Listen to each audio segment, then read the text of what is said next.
Alright.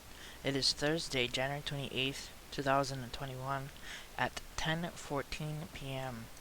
Alright guys, let's take a look at these stories.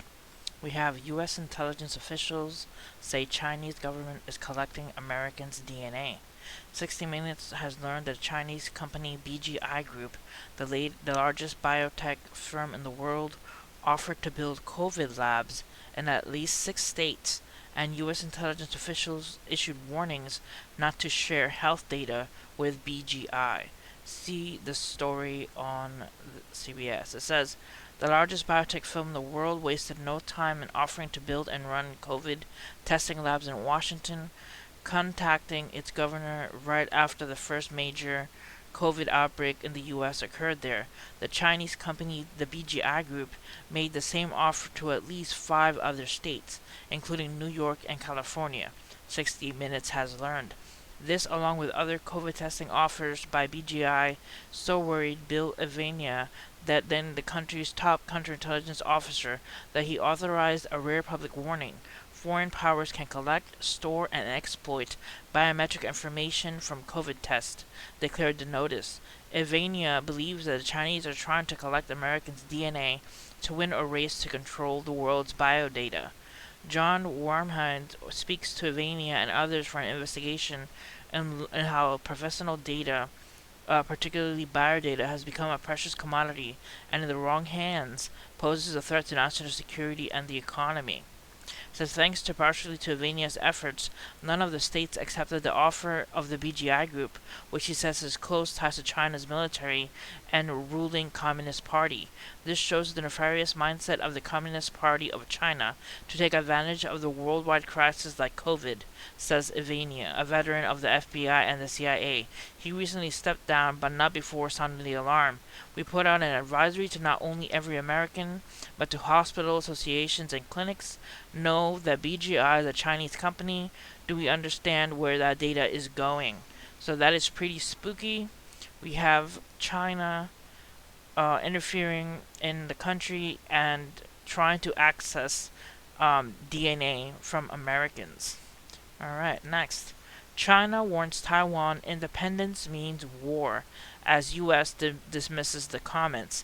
China has a strong statement warned the attempts by Taiwan to seek independence from Beijing that it means war. The warning comes days after Beijing stepped up military activities and sent warplanes near the island. It also comes amid closer ties between Taiwan and the U.S., which welcomed a new administration just last week. In a statement on Thursday, the U.S. reaffirmed Washington's commitment to supporting Taiwan's defense capability. China sees democratic Taiwan as a breakaway province, but Taiwan sees itself as a sovereign state. Alright, next. COVID especially deadly for people with schizophrenia.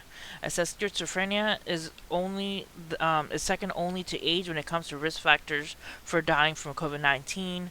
New research suggests. It says people with mental illness are known to be at greater risk for contracting COVID-19, but the new study shows that they are more likely to die from the virus. Old age is still the most important risk factor for dying of COVID-19, but in our study, schizophrenia surpassed even heart, lung, and kidney disease, said author Dr. Donald Goff, director of the Institute of Psychiatric Research at NYU Langone in New York City. We believe that the people with schizophrenia should be prioritized in terms of receiving COVID-19 vaccinations and encouraged to observe safety precautions. Joff said, who is also a psychiatrist professor at NYU Langone, symptoms of schizophrenia include hallucinations, delusions, and disorganized thinking. The illness often first appears in the late teens to early 30s, and people with schizophrenia are known to die earlier than people without it, according to the U.S. National Institute of Mental Health. In the study, people with schizophrenia were nearly 3 times more likely to die from COVID-19 compared to individuals without the illness, and is held even after researchers took other factors that affect risk of dying from COVID into account. So people with schizophrenia have a higher risk of dying if they contract COVID-19. Alright, next. 35 years since Challenger launch disaster, never forgotten.